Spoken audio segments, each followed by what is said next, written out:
Boosting, I'm leveling up. We got vibes and we're living it up. It's all good, baby. I was struggling, but now I'm the one. I got plans and they need to get done. It's all good, baby. Yes, guys, I'm Si. Welcome back to Ace Podcast Nation. And we're yet again back at A.C.E Media. First time for 2023, which really happy to say I'm back and had a little month off. But we're back, so we're shining a light on the more talent from the UK, particularly Wales. As I like to do, like to talk to different people, from musicians, rappers, footballers, athletes, whatever it may be. I like to shine a light on these people, hear their stories, because everyone has got a story. No matter who they are, where they're from, everyone's got a story. But just before I introduce my guest, please do check out Violent Money. Use the code ACENation, violentmoney.co.uk, and you get 20% off all their training apparel if you're a fighter or into your martial arts, but also they got some nice clobber as well, including they did a nice collaboration with Weekend Defender as well, and you could use the code for that. And of course, for Sigmatic Coffee, Ace Nation for 20% off on subscriptions and well-off purchases as well. Best coffee in the game. Keeps you going. One cup, keep you going all day. I had a cup at 10 o'clock this morning, my still like nervous energy shaking, but it gets you focused. It's real good stuff, so check it out. For Sigmatic Coffee, Ace Nation code. We can't do it without the sponsors, so check them out, help us out. But I'm delighted to be joined by Welsh rapper MC Ezra. How are you, my friend? Good to see you. Thank you for having me. No, I'm just good, mate. I've been blessed, mate. I have over the last, particularly like the last year or so, I've had all sorts of people come through here, from Premier League footballers to musicians. I've had like Merkage and Scammer. I've had Razkid, who I know you're very friendly with. So like I enjoy just speaking to all different types of people, different career paths. But also like I want to shine a light on people, because I've talked a lot about, for some reason in Wales we don't seem to like celebrate, we don't promote our talent, and we don't showcase it enough, like whether it's fighters or musicians, rappers, whatever, like, because the talent in Welsh hip-hop, grime, you know, whatever, it's incredible all around Wales, like from Swansea with people like T-Rev and that, and there's loads of others and I know as well, and obviously in Merkage and that in Newport, and Cardiff as well is jam-packed, and even like I seen a couple down North Wales recently, which is way out of my sort of purview, but like it's a big talent pool. Why do you think the Welsh just don't seem to promote our own guys as much? I don't even know if it comes down to not promoting people. I think it comes down to people's perception of what being a Welsh rapper is. So I think sometimes, I'll be honest with you, like, I find it interesting, yeah, and it's something that I don't see spoken about a lot. But like the idea of being a Welsh rapper, almost as if it's different to be a rapper. Do you know what I mean? And I think from the outside looking into Wales, they see that as you're Welsh rappers and identify as Welsh rappers. We are Welsh and we are rappers, but we are rappers. Do you know what I'm saying? Or we are singers or dancers. Yeah, or it should just be skateboarders or whatever we are. Do you see what I'm saying? So it's one of those ones where it's like, I think almost that tag of that, yeah, it's like almost like a stigma, isn't it? Like, because I think for years, if you said Welsh rappers or Welsh hip hop or whatever, people would just think Goldie looking chain, and you kind of get, if you not nothing against them guys, because I like them guys a lot, like they're all good blokes, like, but they're not what I would say. They're not similar to you, or they're not similar to like Merkage or people like that. It's a completely different field. Like they're more like your comedy rappers, and I can't think of, there's a group from Ireland who I really like, and I can't think of their name, but they done some absolute bangers which have gone viral and stuff. But they're very much in, it's like comedy kind of orientated more than it is. Like I can't remember what the name is. It's gonna bug me now. But then they got a song called Ketamine or something like that, which, you know, tells his own story. It's like, but it's good and it's popular. But to me, it's not. I don't know. It's weird, don't it? Right? Because I was just about to say it's not rap or it's not hip hop, but then one of the biggest rappers in the world, Eminem, is pretty much, a lot of his stuff is like comedy. and kind of like stupid, silly stuff. It's definitely mixed in there. I don't even think it's the comedy aspect. I think the comedy aspect obviously is something that people relate to. They like it. Yeah, everyone likes a bit of humour in it. But I think that there are people who are taken serious, who are serious rappers in Wales, and you named some of them already. Do you know what I mean? I think that those people will pave the way. Do you know what I'm saying? Like, there will be someone now who breaks through properly and paves the way. If we look at, like, I think Traumatic's taken pretty serious, but then again, he's got a lot of comedy aspects in there as well. Do you know what I mean? 100%. So I think someone will break through again and pave the way.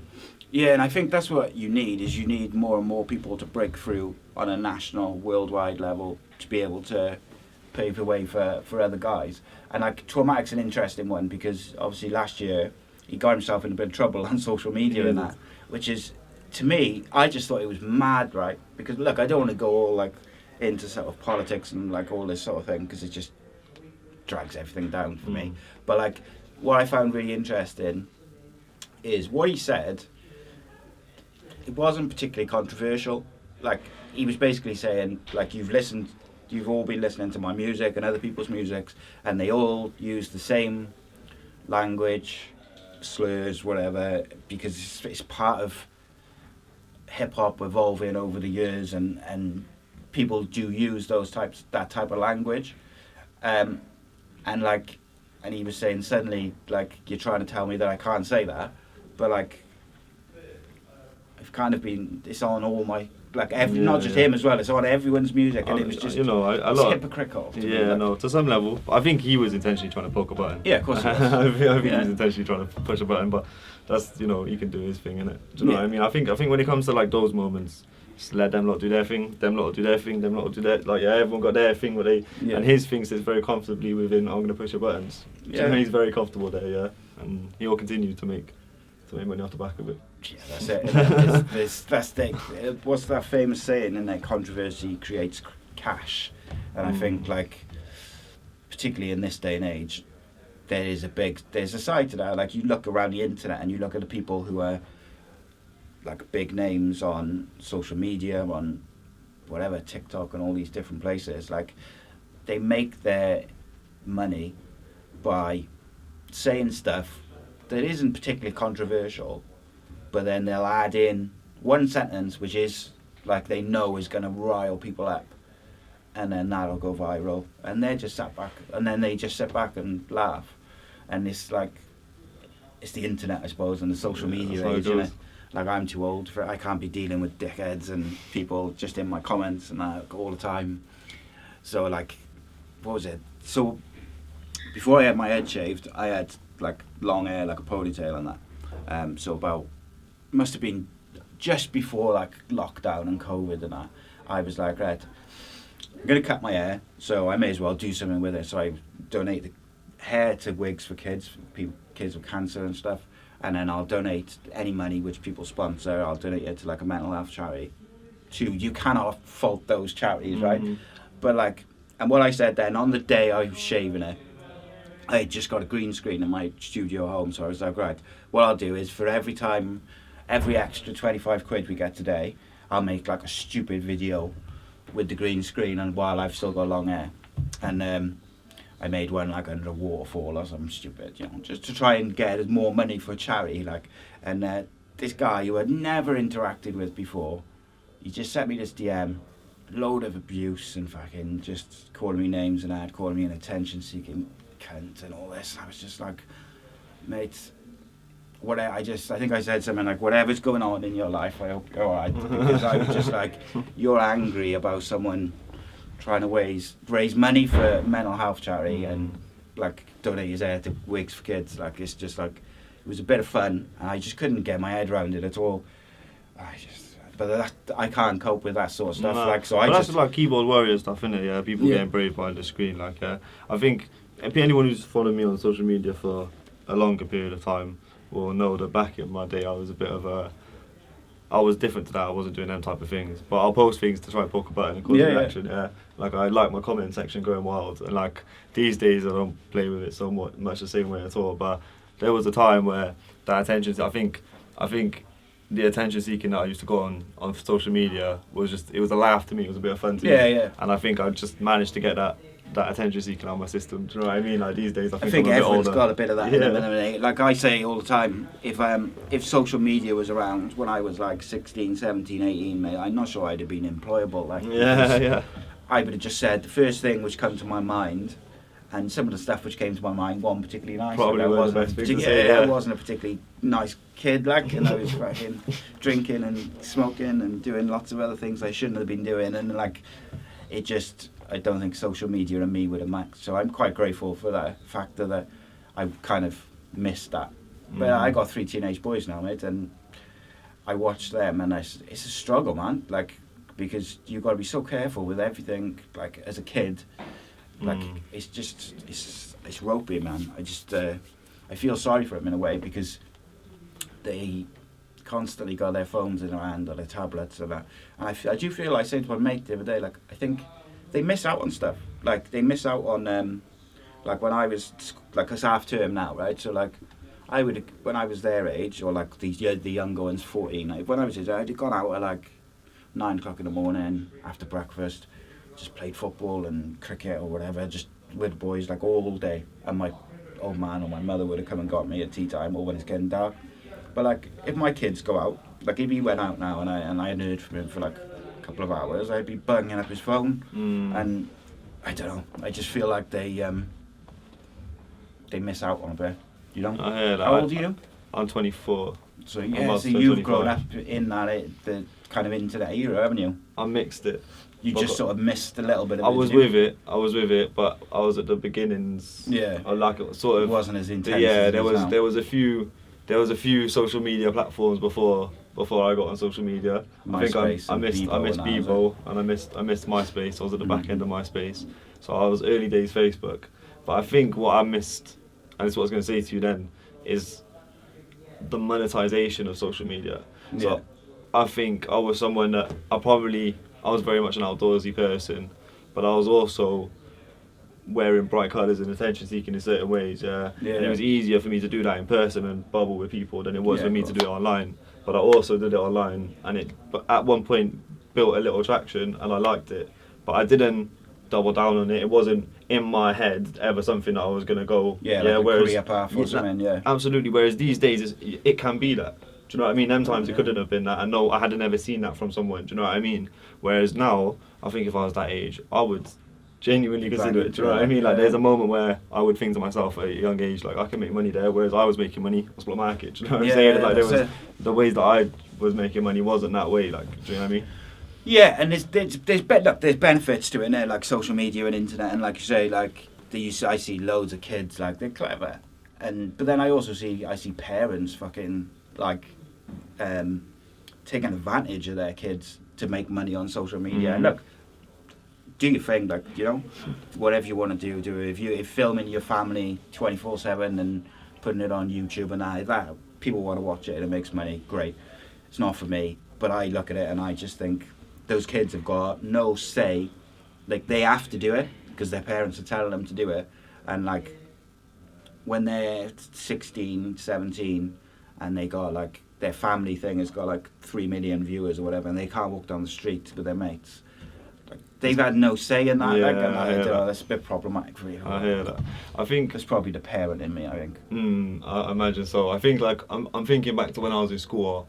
I got quite into, like, and it got quite big in like Topshop and all that, like tie-dye t-shirts. Yeah. But I learned to make them way before they got big in Topshop and that, and I just used to make them for myself. I was into that style of dress, that skater boy look. Yeah. So that was my thing. Whereas then it got big in Topshop, and I was like, time to cash in. So I sold them to people in school. Yeah, and like I'd make them for people, sell them in school.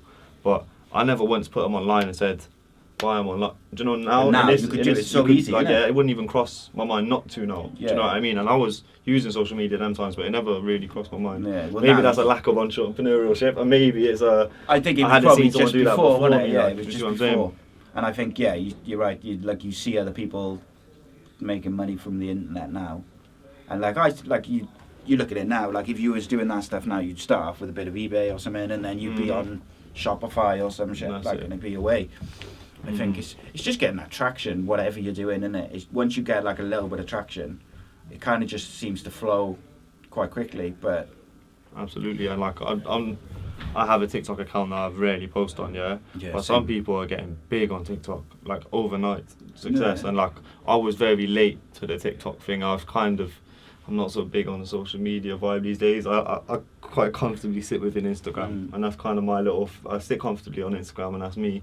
Got Facebook, which mostly people I actually know, and then TikTok. I don't even know how to maneuver that. I don't scroll it. Like I wouldn't sit and scroll TikTok. Do you know what I mean? So I don't really even understand. My that side of kids love things. it. Like they're on it all the time. Mm. I'm on it for the podcast, and I post like a few clips, and they've done like all right, but I just can't. For me, the thing which I don't like about like TikTok and shorts and reels and that is that it feels like it's literally designed to kill people's attention spans. I mean, it like definitely has done clips, that. Yeah, it definitely has done that, and I think I'm into, like I'm quite a big fan of podcasts myself. So like I'll sit in work. I work from home innit, and I do my job, and then in between when there's moments in the background I have on a headphones a podcast in the background, and like I want the full hour. Do you know what I'm saying? I don't want 10 seconds in the background. Do you see what I'm saying? And this whole scrolling, because you can find something else quickly. Do you know what I mean?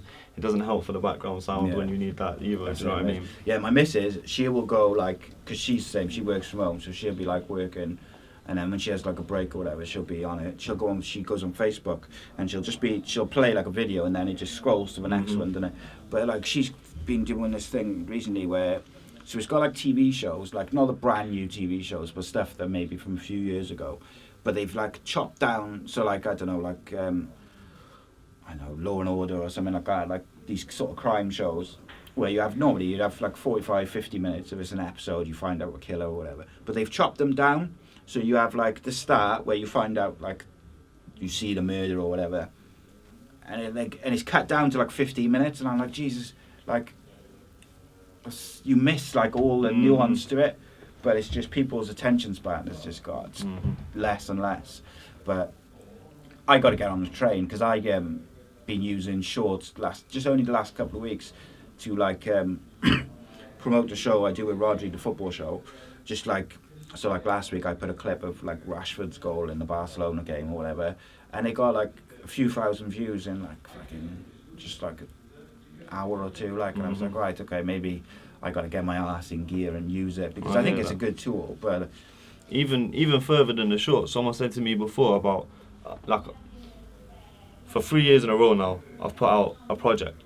So I've done Airstrike EP, I've done Smoking Kills, and then I've done a Booster EP, and so that was 3 years in a row now, and then coming into 2023 now, if I was to do that again, that's 4.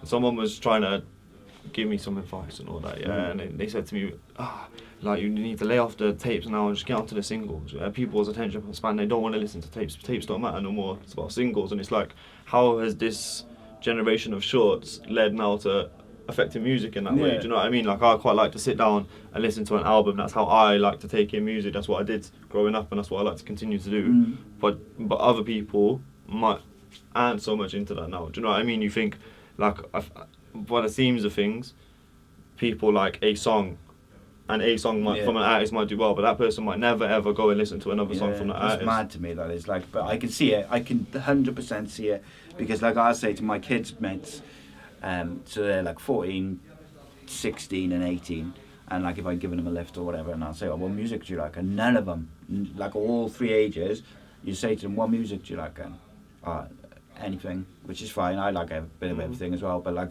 alright, what's your favourite song? What's your favourite artist? Then none of them have got like a favourite person or artist, which to me is mad, like, because like I could name like the artists and the bands and the things which I just grew up on, like, and I would listen to their albums over and over again. But like, I can see it definitely how it's affecting the attention spans and that. Right, let's move on to you a bit more then, specifically. Like, we'll sort of rewind back a little bit. Like, tell me a little bit about like you as a youngster and your upbringing and kind of your journey to before music, I guess. Alright. Well, I was born in Hastings, in East Sussex, South England, originally. I was born there. lived You there haven't till I got the was... Sussex accent. Nah, not anymore. Not anymore. And I think that comes from... I moved to Cardiff when I was 9. Yeah. And so I think that comes from when, you know, like, you walk into a room and you stand out in a room. Yeah, I think I never once thought to myself, oh, I don't like having this accent. The girls in Cardiff loved it when I was in school, like, it was wicked for me. Different, isn't it? Yeah, but I think subconsciously, maybe there was something that I didn't like, and I think subconsciously, or maybe it's just being around, people rub off on you, like, I ended up developing a bit more of a Cardiff accent along the way. Like, I'm surprised you're not, like, from Cardiff. Yeah, and like I said to you before, like, I've lived in all different parts of Cardiff, and part of that comes from not being from here originally. Yeah. But like my father was a Splot boy, and I got a lot of family in Splot and Tremorfa, and then my mum's not from Cardiff, but has lived here before we moved here as a family. Like, so you know, it's like one of those ones where like Cardiff roots, like Cardiff. Yeah, I'm Welsh, but I'm not from Cardiff originally. in my birth. And then there was a time in between where I moved out of Hastings when I was 7, and my parents were a bit mad, so we moved abroad for a bit. And then come back and then move to Cardiff then. Nice. Yeah. Where'd you move abroad to? Moved to Cambodia. Nice. Yeah, so I grew up in some different places. yeah, man. And it was like in Cambodia, like I was in a Khmer school, so I didn't go to school with like all other people. Like expats and all that. Yeah, there was like I was thinking of the word international school. I didn't go to international school. I went to a Khmer school. So you were the locals, like, really? I was with all the locals. I learned very quickly to speak the language fluently and all that. I couldn't speak it now. No? I could swear at you. I could say hello and them type of things, but I couldn't have a conversation. The most important things, I suppose, isn't it? Yeah. I think when I first, I distinctly remember when I first moved to Cardiff, in school and I knew no one could understand when I spoke it, so the only things I carried on speaking was swearing at people, really. You know what I mean? Just being a kid, I just mouthy and just swear at people. When you look back at that, do you wish you carried on speaking it? So you had that, like, in your back pocket, just that you spoke, what is it, is it Cambodian or is it? Khmer. Yeah. Khmer. I mean, there's no need to know it. Yeah, no, there would only be need if I went back to Cambodia, Yeah. which maybe I'll do again in my life at some point, but it wouldn't be the same place. I mean, that was I suppose it's only nearly 20 years ago. I suppose it's only like only there they speak that language. I think, and it's not like it's. I suppose it's not even like Southeast Asia, like as a whole, speak it or nothing like that. It's just in Cambodia. Yeah, it's interesting. Like, I'd because like I'm 41 now, like, and I wish I'd stuck at Welsh and that, which I was pretty good at, because, like, I say to my kids all the time when they say, "Oh, I hate Welsh," and I say, "Mate, your mum's job, right?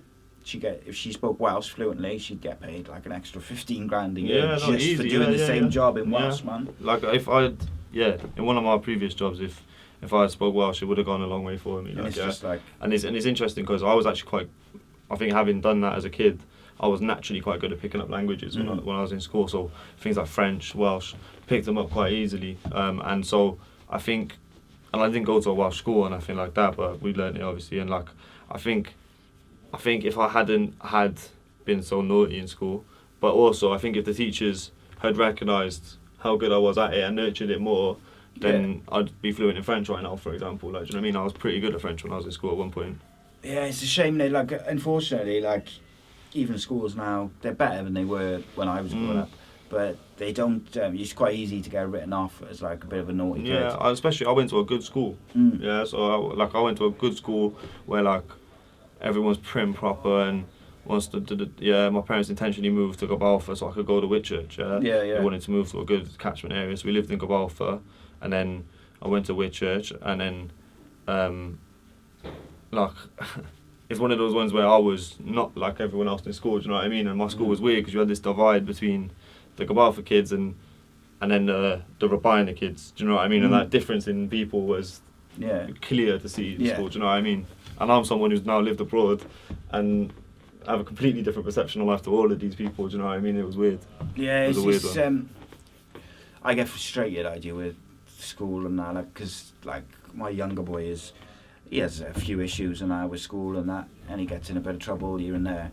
But he's like, I had parents' evening with him just before he picked his GCSE subjects, and his French teacher was like, he should do French because he understands learning a language. He looks at it in like a weird way, not like other kids look at it. So he picks it up, even though he messes about.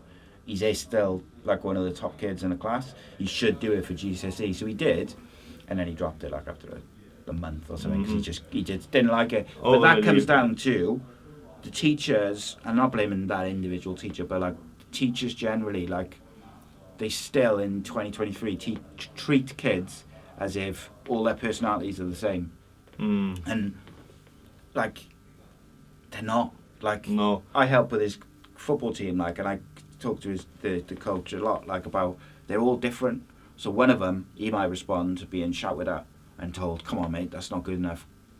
Get your shit together." But then another one might need a bit more kind of a arm around him and say, "Right, mate, come on, you know, we know you're good enough. You just gotta focus or whatever." And then, but they're all different. But like schools still, I think, in this country, way behind in terms of like what's the word I'm looking for? Like just hitting with the kids, like, and just being able to, because once just using my boy, sorry, as another example, like, but like there's teachers which he respects and he likes because they treat him like he's a human being and they'll take the time to speak to him. He's the one they behave for, and they're the ones he'll behave for, sorry, and they're the ones who, if they say to him, right, you know, you're messing about now or you're doing this, he'll stop.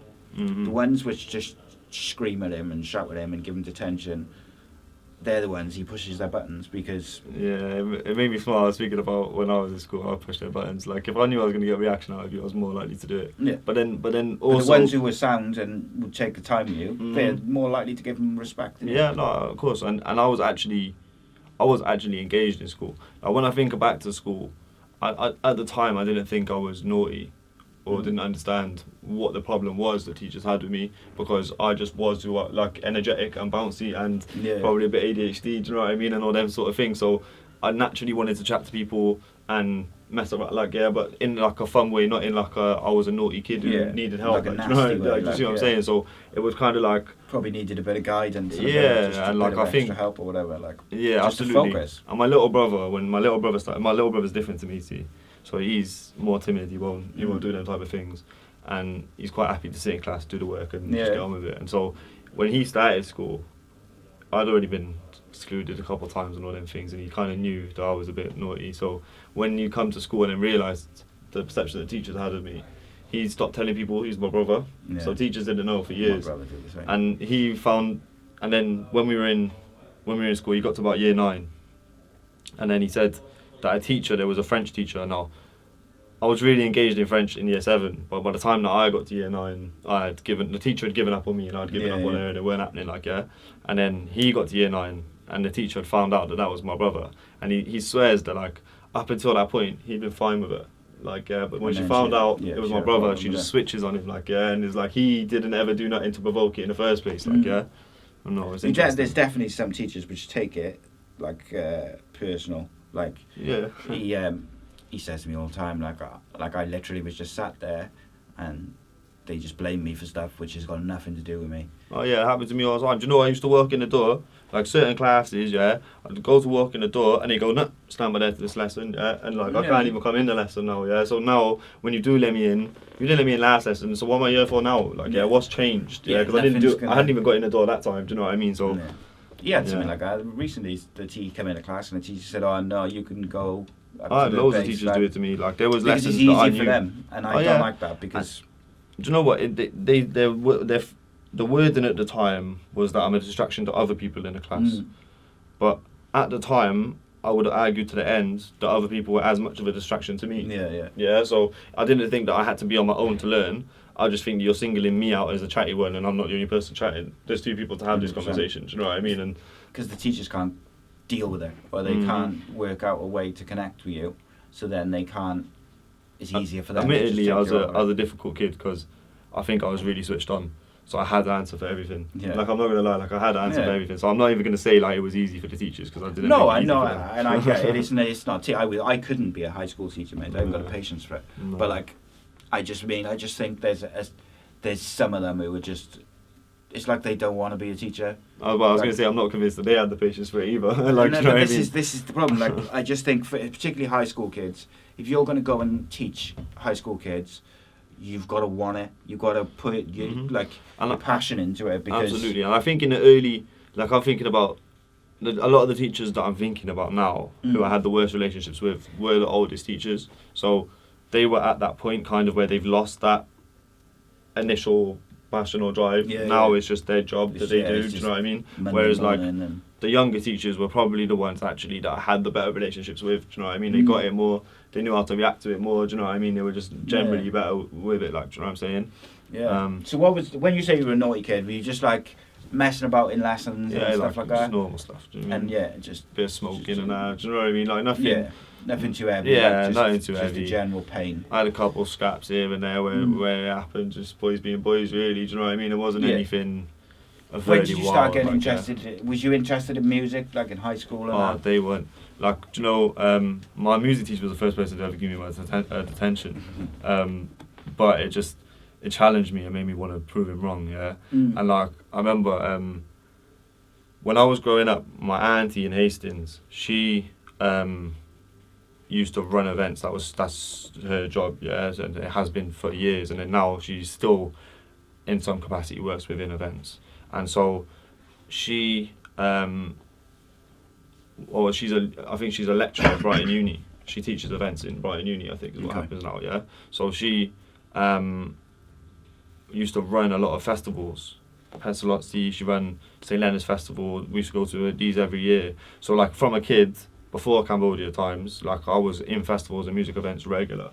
And I was the sort of kid who, it's my auntie who runs it, so no one tells me nothing. So I can go backstage and chat to whoever I want to chat to. And like I distinctly remember like going up to artists and like I'm like 5 and they're eating their rice and whatever, and I'm like, let me have some of that. Like they're sat there, I'm just getting myself a fork and I'm eating their rice. Yeah, just like got free run. Just just one of those confident. You know, some kids just don't have that. I shouldn't shyness, speak to you. Yeah, like I just didn't have it. I never really have had it. It's you know what I mean? though, because it makes you like relaxed and as you go into adulthood and that, it makes you relaxed in social situations, even situations like a driving lesson or a job interview, things where when you're like 18, 19, they're the worst things going. Like first proper job interview is brutal. First my driving test was fucking horrific, and like if you haven't got that that like awkwardness feeling about being around people, I think it's also sometimes it's a stupidity. Sometimes it hinders me because sometimes it would be better if I was quiet right now, but I'm not. Do you know what I'm saying? There are certain scenarios where, do you know, if I stand and don't say nothing, it would have done better for me at that time. Yeah, especially when I was younger. Now I'm a bit older, I understand life more better. But you know what I'm saying? When I was younger, I was a fucker. So I think sometimes it's been a detriment to me. But like I got a job interview tomorrow, and like I got a job, but it's within the same company. Yeah, it's like a level up, and like if I go to that interview tomorrow, and there's no way, I'm nervous for it, yeah, it would be silly to say I'm not, but there's no way that I'm going to be nervous in that moment. Like in that moment, I'm just going to firm it and get out of there, do you know what I mean? And like, it's one of those ones where I've just always been able to do that. I've never really had that, and it partly comes from the festivals early on. It's partly naturally just who I am.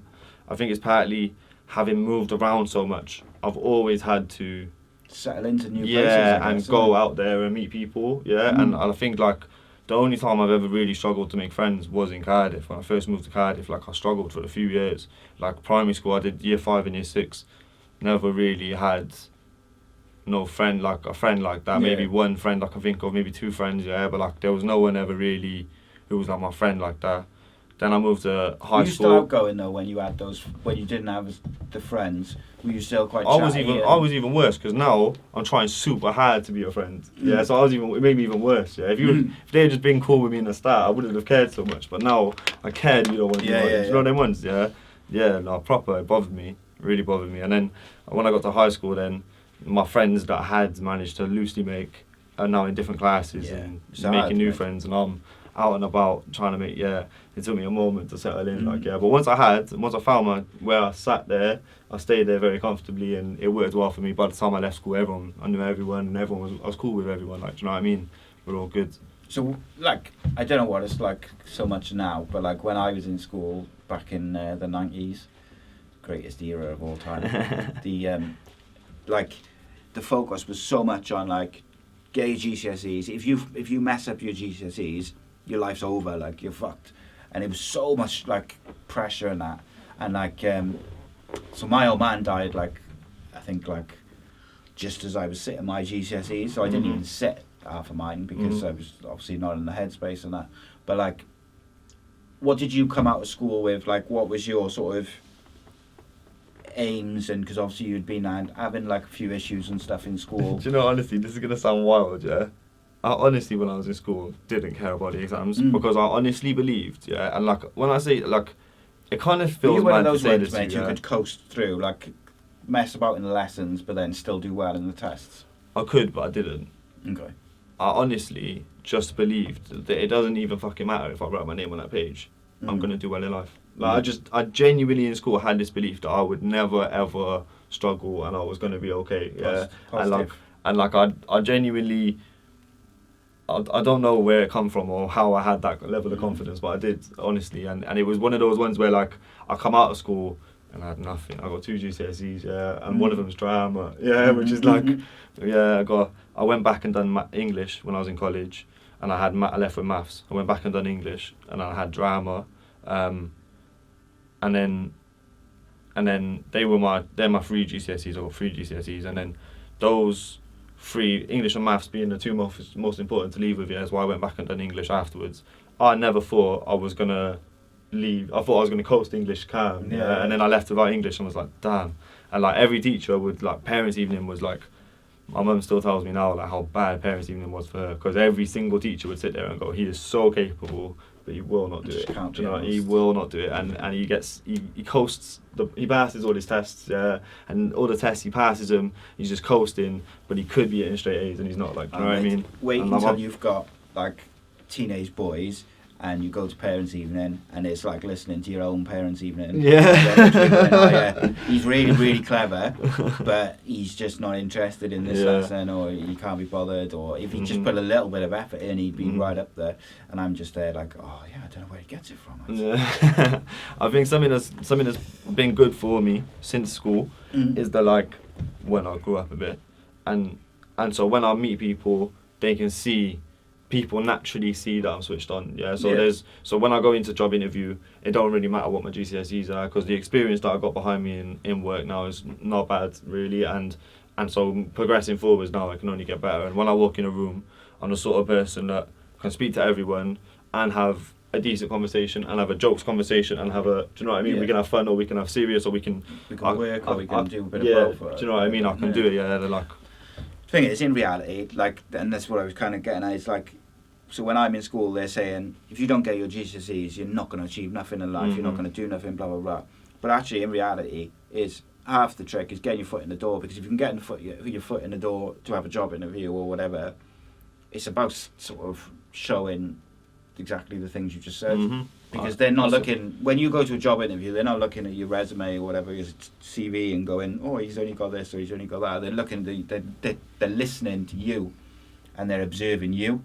So like, you could have the best results going, like you'd have top, A-star, everything, but if you just go in and you've got a bad attitude, or you don't sell yourself properly, or you're not capable of having a kind or you don't even seem like you want it. Yeah, that was the key thing. Yeah, that was the key thing for me when I first got my first decent job, was that I was hungry, and I showed that I was hungry, yeah. And prior to the interview, I was turning up every day to do something, yeah. I didn't even know what I was going there for, but I was going to go there, and I was going to do something, and then they were going to see that I did something, yeah. And I was doing it, like, for free, until they give me, like, I'm getting this job, like, you know what I mean?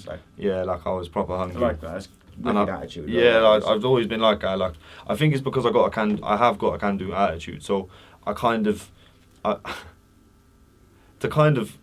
just saying this as an example of how motivated I can be sometimes. Just because someone challenged me, back in November, I quit smoking, partly because there was a small part of every smoker, I believe, that knows really that it's not good for them. Yeah, but I enjoyed smoking. Yeah, like that's it was my thing. Yeah, I enjoyed it. Yeah, to give up. And I like it. Yeah, and I think it had been around, like, I started smoking around 13. I'm 24, so it's been around 10 years now. I've been smoking, so I like constantly. I've never had to stop in between. So I was like, I remember someone found that out, and like, it was a girl, and she like challenged me that, like, well, you should do better. Like, yeah, and I'm like, I could do better, I just don't want. Like, yeah. And she was like, no, you can't. I was like, what do you mean I can't? Yeah. I haven't smoked. Yeah, I quit Mad. smoking just to prove out a of point. Yeah, principle. just out of principle. Don't tell me I can't do it. Like, yeah. Mad, that And is. now I'm a bit like, do you know what? I kind of was a fag. Like, I enjoy it, but like I also know I've managed to do it, and I should take it. Do you know what I mean? Yeah, mate, I like giving up smoking. I is one of the hardest things to do. Like, Honestly, the hardest part of it wasn't actually.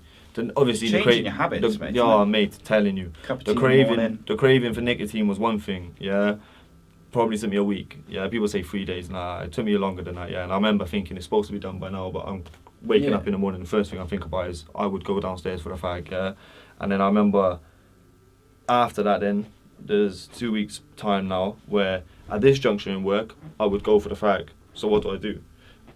This point now, I would go for the fag. So what do I do? Yeah. Now my hands, I should be doing something, but I don't know what that is. Yeah. And you like, can't think, or try and distract yourself. I just and couldn't find fill all that these gap. things. Yeah. Like I know at this point I would go for the fag. So what should I do next? Oh, fuck knows. Like, I didn't know what that was. So I just haven't filled it with anything. And eventually I've managed to get over it. But you know, some people say to me like, put gum in your mouth. Yeah. Every time you want to do that, put a gum in your mouth. Yeah. But I kind of seen it as replacing. Just replacing one. You're just thing for the replacing other, one like, thing. Now I got to put a gum in my mouth every time I want something. That doesn't make any sense. Like, yeah, it's just developing new habits to replace a. Maybe. Mate, I can't fault you though, because like, Yeah. I've got to the point now where I'm like, it's never gonna work until I want to give up.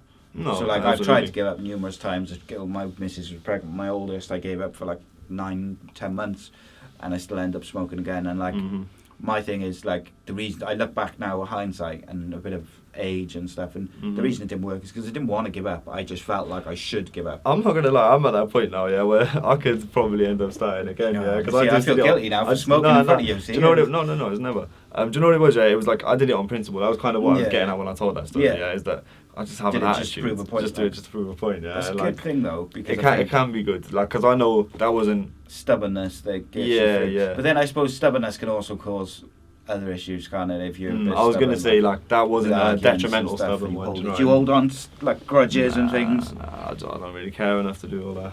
Do you know So, what I mean? yeah, I that's don't really good, care right? enough, to be honest with you. I think the can-do attitude comes with I don't really give a fuck. So I think the two combined kind of do well for me. Like, do you know what I mean? I also think that like I'd rather tell you like people. People know that it's funny, but it fucks them off. Yeah, and I think I've learned how to make it work for me. Yeah. And keep it fun and keep Use it it as a positive Yeah, thing, and use like. it as a positive. Whereas there's been times where like genuinely not giving a fuck about things can be a bit a problem. Yeah, like, of do you know what course, I mean? yeah. Yeah, very much so. So, what about like in terms of making music? When did you sort of decide to go in that direction? Honestly, I think when I was in school, because I said about my auntie doing it, and I was always around music. I just had a love for music, and as a listener, not yet as a fan of music. What music did you listen to when you were younger then? I grew up on a lot of. My parents were into hip hop and a lot of dance music. My father was still heavily into dance music. My mum as well, and rap music. Yeah, they a lot of 90s music really. It's the best era, mate. Yeah, and like my parents, they were fairly, arguably young parents. They weren't young parents, but they were to some level. Now that I'm older and I hear how old my friends' parents are, I think my parents are young. Do you know what I mean? So, I think I was lucky to have young parents because the music that I listened to wasn't that far detached from what's still relevant now, if that makes sense. So I missed the 80s. I didn't really grow up in the 80s. A lot of Motown from my grandpa, a lot of rave scene from my parents, a lot of hip hop, and so what I was taking in was a lot of hip hop, a lot of De La Soul. I was a big fan. I got my hands on early onto the streets. So I was a big fan of Mike Skinner and that storytelling. I said earlier about albums and listening to whole albums and like. I remember when the first Streets album came out. Yeah, like there's original prior so material, different to which, anything, wasn't it? but then there's like A Grand Don't Come for Free, where he's like telling a story from start to finish in the album, and like even as like maybe it's because I was younger, it just fascinated me how he done that. Do you know what I mean? And like yeah, I'm still a big fan of the Streets. So I think it was one of those ones where like I grew up around all different types of music, but it was never too far detached from the idea of rapping or do you know what I mean, storytelling. So like. When you a lot of started, reggae, I should have said a lot of reggae.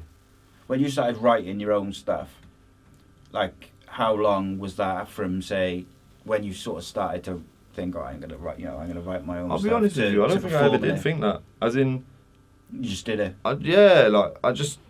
I honestly don't know.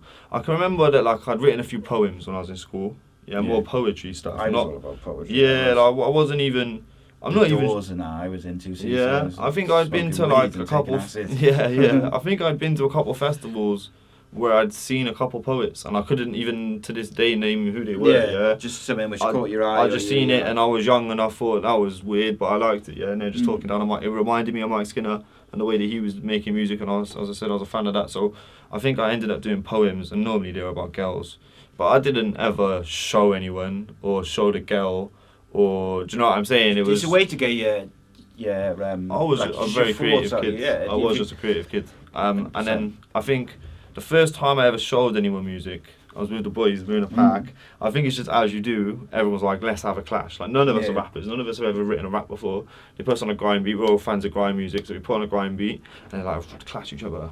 And I think I wrote one, and we all sit in our phone, write something, and then we all show each other. And I think my one, everyone was like, geez, like, yeah. And the next thing, I'm like, ooh, it wasn't so bad at that, like, you go and try again, but I didn't ever initially think to myself, oh, gonna make music. Do you know what I mean? Yeah, that's me. I'm gonna be a rapper. I'm gonna do this, and I want to make music and be famous. And then when I started, and I don't think that now either. Yeah, when I started making music properly, like going to the studio for the first time, I went grassroots.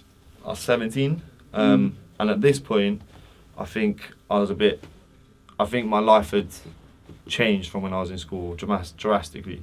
The period of 16, 17, 18, I was every single year I'm a different person to who I was when I left school. And so like a lot changed in my life. So I think I had a lot of things to vent. I think I had a lot to talk. I was very sad, and I had a lot to talk about. And I was just angry at the world, but just angry. My parents had just split up and things, and I was just, I've moved around now, and I'm in places that I'm not used to being, and I'm around people I don't know, and I just weren't happy really. And I forgot about this until just now. I was in college when I was in school. So in GCSE you could pick a vocational course. So I could do, I can get out of school one day a week during my GCSEs, get me there, I'll go college. So I remember I did iMedia, and it was on Max, and we were doing like a couple of videos and a couple of different bits, and it was wicked, and I connected well with the teacher, and we were naughty school kids. She just allowed us, like we were, all of the people that I was with in there loved to have a laugh, but we all had like a little nerdy streak of us where we actually quite interested in being creative and these type of things. So she just let us get on with what we were doing, and we all created funny videos and got on with stuff. And then at the time we were in a band, me and the boys in school, and one of the boys from school who was in the band was in that class with me. We'd gone together during our GCSEs, and she knew we were in this band, and I'll be honest with you, the band was super heavy rock stuff, I liked it, I enjoyed it, but it's because it was a band of my friends. It wasn't, if I had ever looked at myself and thought, we're going to do music, that's never what I would have thought I was doing, but I was into it. I played bass, I'd had a few guitar lessons when I was in school. I asked my dad for electric guitar. My dad hates rock music, like with a passion, hates it. So when I asked him for electric guitar, he's like, fuck, what are you playing that in my house, But I didn't know that, so for my birthday, I'm thinking I'll get an electric guitar. He gives me a bass guitar, and then says, no, I play drum and bass. Like doesn't really understand like them sort of things. So I end up with a bass guitar, ends up with this bassist in this band. The teacher then, I tells her, that was level 2 BTEC in school. I tells her I wanted to do the level 3 course. I've enjoyed the course, got to go to college after school, I'm going to come do this. And she says, you're not coming to my class. And I'm thinking, right, like, I'm with you, miss, like, And she's like, no, because what you need to do and where you're actually passionate about is music. And you're going to music, I swear to God, she goes, speaks to the music department, sets up into a meeting, I don't know what it was, When I met the woman from the music department, she meets me and says, what, are you interested? And I'm like, I'm a bit interested, like, And that teacher was like, you're wicked, and this is where you're going, like, get on with it. And if you don't like it, come back to me. That's standard. If you don't like it, come back to me. That's what you need from a teacher to connect with you, who sees something in you. And I wonder, this going back to what we were saying earlier about the teachers, like, I wonder how many kids slip through the net because the teachers just can't be bothered to deal with them. Instead of finding something they're interested in and really, like, pushing them into it, like towards it. And I think there's so many kids who need that. But in then terms of that, like, what about? So she pushed you into towards music, really. Yeah, but yeah. Like you'd already definitely. dipped your toe in a little But bit. like we were in a band. We'd done a little show. When we were sat in class, by this time, I have been writing bars. Yeah. So although I never thought I was going to be a rapper, I would be in the smoking area in a college rapping. Yeah. There's a beat on and I'm doing it, but I don't see myself ever going down that path, like ever. Yeah. Like I just loved it, bro. I just thought it was funny. Yeah. I had some funny bars on there. I had some serious bars on there, and we'd all just stand there barring. Yeah. And there was, like, it bled through the class, everyone had a little go of it. There was a boy in the class who was who makes good beats now, still a producer, owns a studio in Cardiff and that. He was in my iMedia class, then we went and done music tech together.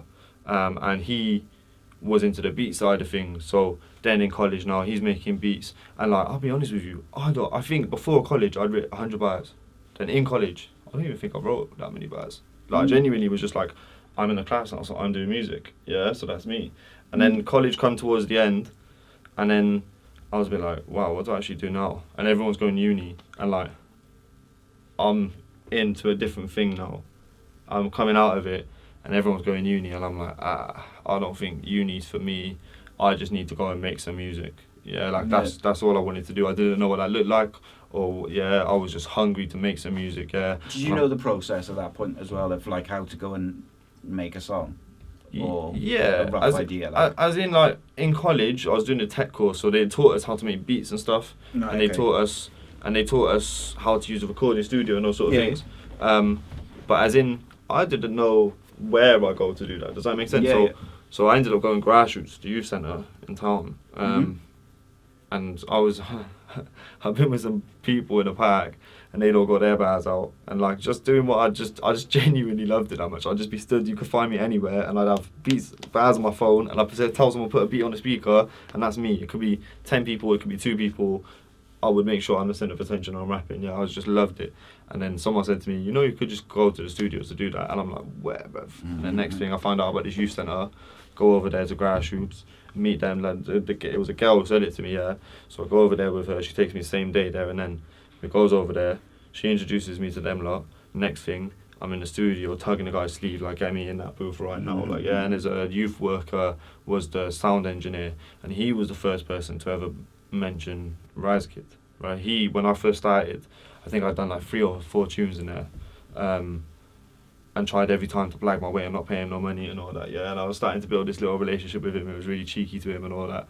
And like he said to me from the beginning, he reminds me of Razkid, but you need to nurture it, yeah. And threw me this automaton one time. I'd done like 3 tunes that were like pretty deep. I'd gone home and thought, right, it's an actual studio, I can actually make a song. What do I want to say? And I wrote some really deep songs. It was like 3. And I come in the 4th time, I had this joke song, and it was like almost cheesy, but it was kind of trying to be quirky and cool and cheeky, and like, he's just like, that ain't the way. Like, he just scored me and was like, nah, not that. He's like, what do you want to do? Do you want to make money? Do that. Do you want to make music? Do that. You strike me as a music man. And I was like, alright, cool. So that's what I did.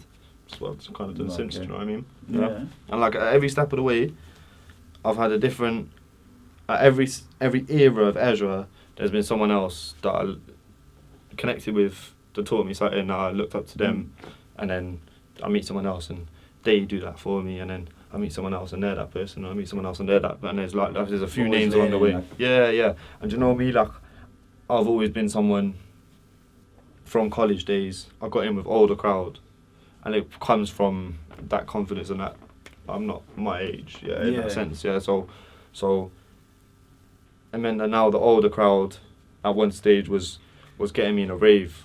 So now I'm in a rave, but Dave runs events, and I can get in there and I can go and perform live. Yeah, that's crazy to me. Like, let me do that. Yeah, and then that was like, I sat very comfortably in there for years in the raves. So drum and bass, grime raves. I just did that for like from 18, 19, 20.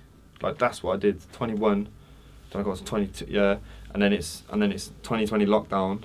And like, I'm sat there thinking, right, everyone else is putting out loads of tunes. I've put out maybe 2 songs like ever, and I've done 150 raves, more than that. I don't know, I was playing raves every weekend, Cardiff, Swansea, played in Bristol, do you know what I mean? Like, went Bournemouth one time, like, do you know what I mean? I've been about on a rave scene, but I haven't put anything out like that, A couple freestyle videos and a couple cypher videos I got filmed or whatever. And then I was like, right, actually, need to knuckle down. Did the Edge Stripe EP over lockdown. And then, like, ever since I've put a tape out. And that was kind of my beginning of, right, actually, I've been doing so much for so long now, in so many different capacities, that now I actually need to do it. Just focus. Do you know what I mean? And actually just get out there and just do it like that. And then that's kind of built from there. It's interesting, like, because I think sometimes you can almost have...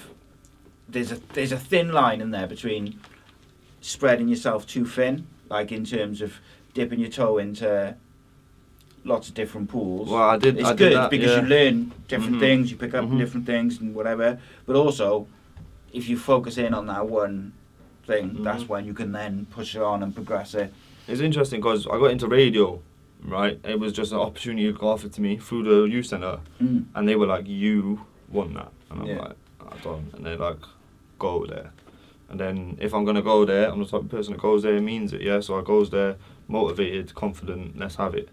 And then I end up working for the radio station, and then there's another year where now I'm training other people on radio, and then I just had this problem of working hard to get things, and then not working harder than that and going, right, I'm comfy here now, so I'm going to sit there for a bit. Comfortable, like. Yeah, I'm going to sit there for a bit, and I'm in the music industry now. I work in radio, I train people radio, and then that comes to an end, and the contract runs out or whatever, they renew it, oh thank God. So I go again. Okay, now the contract's ended, they want to give the opportunity to someone else. What do I do now? Do you know what I'm saying? And where do I go from there? Like, and I just sat comfortable there and didn't actually use that hunger further than that. Do you know what I mean? So I think it's one of those ones where, like, there's been times in all the good things that I did that was detrimental to myself. Yeah, I was bad with drinking and causing trouble, and my younger days I was just young. Do you know what I mean? Young people do young things. You learn, don't you? Yeah. And then like you grow up a bit, and you kind of hindsight's easy, innit? Like to look back on stuff and go, oh, I can't believe I did that. I can't believe I did this. But and I also struggled with my mental health a lot for a while, and like I wasn't. There was a period that's over during that where I wasn't a confident person that I'd been, and I think I lost that for a minute, and then I broke through that and come out the other side of it. So then I think Smoking Kills kind of embodies those few years. Like I wrote Smoking Kills because it was kind of embodying those few years, if that makes sense, and kind of looking at some of the things that went on during that time. And do you know, I been thinking about this the last month or so. Like most blokes, most people, right? But I think particularly blokes from like sort of early 20s to say 50, like they've all got like some level of like trauma which they've been through. Some is more serious than others, but like when I say trauma, I just mean like things where things have not gone well and their mental health has gone down the tube. And a lot of people, from particularly probably like my age, I think like when they were in their 20s, mental health wasn't like such a big thing when I was 20 odd. No, so like when I was going through those periods, just drinking and taking drugs to block it out, forget about it, whatever. And like, but now I'm 41 and I look back at all those things, like I wouldn't be the person I am, I wouldn't be the father I am, I wouldn't be the husband I am, I wouldn't be able to sit here and do podcasts and shows and that if I hadn't been through all the shit that I've been through and I hadn't made those mistakes. Strong. And like you learn from your mistakes much more than you learn from when everything's going well and great and the rest of it. Well, both. I think you learn from both, innit? And I think you learn more from. I think you learn trauma. Like trauma I think you learn a lot from it, and I also think that like there's an interesting conversation in mental health, especially because I'm a confident, go-Larry person. So it's almost like you treat it by partying, but you're not really that happy. So then you're not very nice to be around at the party, and the things you're doing at the partying doesn't help at all. No. So you feel worse tomorrow. No, you feel worse the next day. So then you do it again, and you feel worse again tomorrow, and it just continues. So those type of things are like, it's something that like over lockdown. I know you're familiar with T-Rev. And like there was a time over lockdown where T-Rev like love him. Yeah, he'd gone all straight to that. Yeah. And I think he'd done that prior to lockdown, but because of lockdown he recognised that certain people could be struggling, and I think I was someone who was struggling, but I wouldn't just tell him that. So I was hollering him regular. and we were just chatting about whatever we were chatting about. And I think he understood, but I never told. And you know what it is, yeah. You know, there's a level of some people are cool and they're like, if you've got any problems, chat to me. Yeah, man. But I think most of the time when you chat to people, they don't want to hear it. Do you know what I mean? Like, that's the truth, yeah, that is the truth. So people will post a status on Facebook and say, holler me, got any problems, holler me. When you do. But there's not many people that really mean it when they say it, like, I think I'm one of those people who, I believe we should talk about it, but I believe talk about it with your people. Yeah, so if you're my people, then I'll talk to you about it and we can have that conversation and I'll check you're good. But if you're not my people, I'm not trying to hear it. My people got their problem. Do you know what I'm saying? And maybe that's wrong with me, or maybe I'm just one of the few people that will put it like that and say it. Do you know what I mean? And it's like, honest, mate, and it's just being honest, isn't it? Yeah, and it's like, actually sometimes I can't help people like that. Do you know what I mean? I can't always. Do you know what I mean? I think. I don't know. There's two sides to it. That's why I rate T-Bev, because he was really meaning what he said. Like, them stuff. Like, you really meant it. Like, and he was inadvertently a help to me. Like, I was just chatting. I'd never confided in him or like, never was specific about it. But I didn't need to. Because just that chat was enough. And he was posting it regularly enough to make me feel like I could reach out and have a chat with him. And do you know what I'm saying? So it was alright. Like, I got mad love for T-Bev. We done a podcast before lockdown, like just an online one. And I think it ended up going about like fucking 3 hours. Yeah, easy. We were just talking like and. Yeah, I think I've seen a chat with you in over the time. Then I did another one with him where we knew each other a bit better, like, and it was shorter. But that was when he was first, because he started off when he got clean and that. He was like, it wasn't like I'm gonna stop doing this and I'm gonna stop drinking. He was just having a break from it, and it went from like, I've had a break for 2 weeks to a month, and do you know what I mean? Like, and it just developed, and obviously he felt like he got to a point where he was just like, right, I feel better. Like, actually I feel good. Yeah, no, definitely. And I say to anyone, smoking weed was a big one for me. Yeah. So like obviously the other stuff is the other stuff. Yeah. Mm-hmm. But then I carried on smoking weed and drinking. Yeah. But I still have a drink now when it's time for a drink. But smoking weed, I think when I stopped, I knew it was time to stop. Yeah, smoking weed. I still smoked fags at that time. Like, I carried on smoking fags for years. I stopped smoking weed years ago, but smoking weed was when I made that decision. Within a month, 2 months, I saw the results quickly, and oh my god, did it affect my mental health in 4 months' time. Do you know what I mean? I got so much healthier afterwards. And when I thought about it, I must have been smoking for 2 years and not even enjoyed being high. Genuinely didn't enjoy it anymore. I was just smoking because I was a smoker and that's what I did, and I'd feel drowsy and I feel groggy and I felt shit about myself, and it was just like, do you know what I mean? It was just like, wasn't helping, man. And like I say to people regularly now, people say things and I'm like, try stopping smoking weed first, and if that don't help, then look at other, but until you tackle the other things that are daily in your life, like it's kind of hard to have the conversation further. Yeah, it's hard to tackle like your mental health or whatever if like you're smoking weed or you're drinking or whatever. Like I used to, like I would drink and I'd get to like a point, say like, I don't know, like 6 pints in or whatever, like just a certain point where I'd go from, I'd be having a laugh, drink and whatever, and then I'd just be sat while everyone's chatting and talking. I'd just be sat at the table or like just not miserable, even miserable, not even has to be around, not with it. Yeah, that's me, man. No, that was me. It's not me anymore, but was like I stopped smoking weed quite young. Like I think I stopped by the time I was about 18. I had pretty much knocked it on the head, just because it was a combination. Like I've talked before about, I had a bad trip I did, and I got lost up at Garth Mountain. It was the first time I'd done mushrooms, and I got lost up at Garth Mountain with my mate. Both of us never done it before, and it was fucking horrific anyway.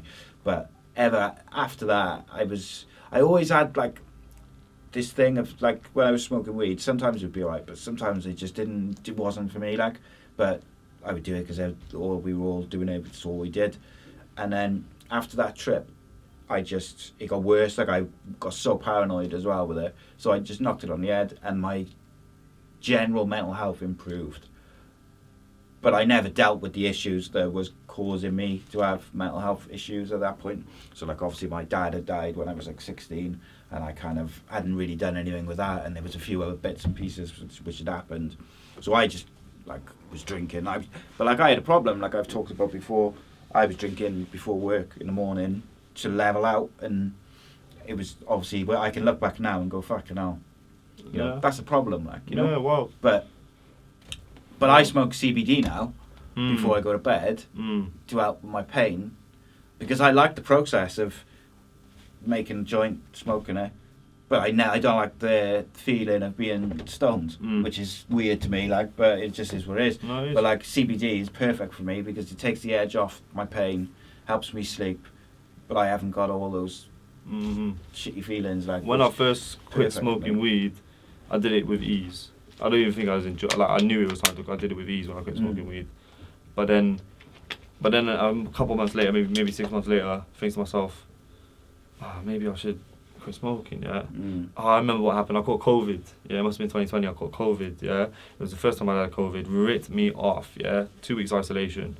Genuinely sobered off. Didn't even want to smoke a cigarette. I hadn't even looked at pouch tobacco. Yeah, and then when I started getting better, that addiction comes back. Yeah, of course it does. And then I thought to myself, well, do you know what? I've done long enough when I was ill, so really I shouldn't even be feeling addicted. Like if I just carry on going without it's just now, a habit. You just thinking, no, I feel better now. Yeah, so that's it. I And so I started thinking to myself, maybe I should do something that like So I went and bought CBD, flour, and I started making like rollies of CBD. So I was like, I'm not gonna get high off it, and it's not smoking nicotine, so it'll be it's like an in between. Yeah, but it didn't do the same thing. I spent loads of money on it and bought loads of it, smoked it for a week or two, and then once I finished that, I was like, right, I'll be fine. I haven't smoked for a while, and it lasts a week, and I'm like, you know what, I do rollie. Like the next thing is smoking again. Like it's easy to get back into smoking so easily. It's like definitely just before you know it. Right, so unfortunately we're going to start looking towards wrapping up. Like I could sit here and chat to you for fucking hours, mate. But just ask you a couple of quick fire random questions about different stuff.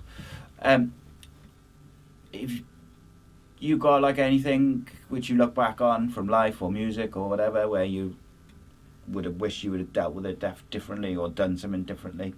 Right. I regret, I guess, but not necessarily a regret. Just if you look back, you think, do you know what? I would have done that. Shouldn't have done that, or I should have done it differently, or whatever it may be. Yeah, I should have. I don't know. There's loads of things. There's loads of things I should have done when I was younger, but nah, I don't think so. I think really we are. Live and learn, yeah, that's it, man. I think there are things that I've done that I wouldn't do again. Yeah.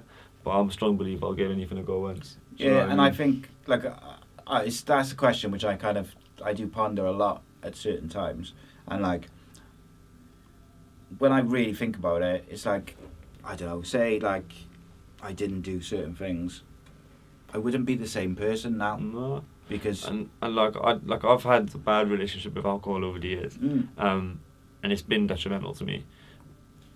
But I couldn't have changed it at that time, which is why I didn't. Yeah. And when I decided I could change it, I did. Do you know what I mean? When it was so I think everything I could or should have done, I did at the right time. I think that about myself. I think, do you know what, I didn't, which is because I couldn't. Do you know what I mean? Yeah. What about which Welsh artist would you like to work with, if you could? Who you haven't worked with yet? That I haven't worked with yet? Yeah. I'll be honest with you. Don't have to be Welsh then, we'll say UK artist. I'll be honest with you. I'm quite comfortable right now not working with anyone. Is it? Yeah. I think... That's kind of cool though as well. Yeah, I'm quite comfortable right now not working with anyone. And there is someone that I've been getting onto. I'm not going to name them on it. But there's someone I've been getting onto, and they know who they are, and I want to do a full project with them.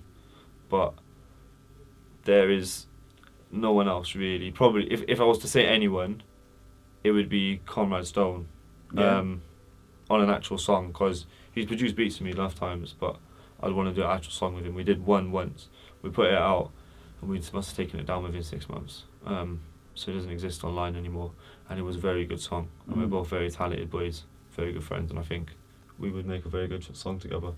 but mainly because he's my friend, and I'm quite comfortable not working with anyone right now. At the same time, if someone wants to work with me, hit me up and we can have that conversation. Do you know what I mean? But I'm not really looking for it. It's not like really. Nah, it's not out there like that. Yeah. Whereas 2022, I remember distinctly, I put out a status saying, this year, if you want to work with me, let's do it. Yeah, I did a couple of features through the year. Do you know what I mean? And the years before and the year before that, I've done features. So I think going into this year, I have a plan in my head, and I see where I want to be, and other people aren't going to get me there. I've got to get me there. Do you know what I'm saying? Yeah, man. What's the favourite feature which you've done on someone else's track? My favourite feature I've done on someone else's track? I did a song called I'd Kill for an Afters with Major League Mango, and it's about a minute and a half. He sent me an album of beats, and some of them had artists on them already, and the blank ones that didn't have artists on was free to use. Yeah, and he did like as a producer, like a collab album, and I did 2 on there. I found a beat, and then I found this interlude that was never intended to have an artist on there. And on that interlude, I was like, no, I'd kill for an afters. Yeah, it was like lockdown times, and I was heavily drinking it during lockdown, and I was still in that moment in life, and I was like, nah, do you know what? That's me right there, and I got on it, and I did this spoken word crazy one over a beat, but it's called. You should listen to it. I'm gonna listen to that later.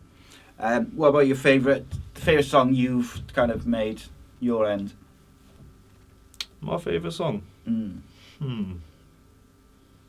It's always difficult, isn't it? Yeah, because they all mean different things to you. They mean different things, and my music's very personal, to be fair. I think if I was to name one favourite song, if I was to name one, I might say Curtains, which is the last song of Smoking Kills. And I intentionally put it as like an outro, as like, if I was to round up this whole project, this is where I'm going to go with it. Okay. Do you know what I mean? And I think it's a very good song. Yeah. What about, what's your favourite part of the process, like making a song, making a video? I'll be honest with you, my experience in making videos is very limited and slim. It's something that this year I want to do a lot more of, and it's a conversation I've been having a lot in the background about videos. But in terms of my favourite part of making a song, is probably the point. Historically, it's been the point where I write the song, which has never really been until past couple of years in a studio. I've always written at home on my own, probably at 4 a.m, pissed, and wrote how I feel at that moment in time. And because how I feel at that moment in time, I still feel at midday, but at midday I have too much of an ego to tell you it. Do you know what I mean? Yeah. And so so that's probably my point. Good stuff. Ezra, mate, it's been an absolute pleasure. Thank you for having me. Definitely get you in again. I appreciate it. It's been a pleasure. Links to all Ezra's stuff will be in the description below. And of course, please do subscribe to the channel, to the station, if you want to see. We'll be back next week. We got all sorts of content. If you want to support the channel, help keep us going, patreon.com/ACEPodcastNation. From as little as £2, you get exclusive content. You get a discount on merch. You also get on certain tiers, you get free tickets to the first live show, which we do when we've accustomed enough patrons to do it. And just basically keeps the channel going, keeps allowing us to come to the studios and get the guests and all the rest of it. So do that. And we got the big debate, we got Rodri gigs on football, my story, and all sorts of other stuff. But as always, we're trying to shine a light on talented people and have a good old chat. Nice one. I got plans and they need to get done. It's all good, baby. Different with it, so they're different to us. Money motivate, you're making enough. It's all good, baby. I see you when I'm gaining your trust.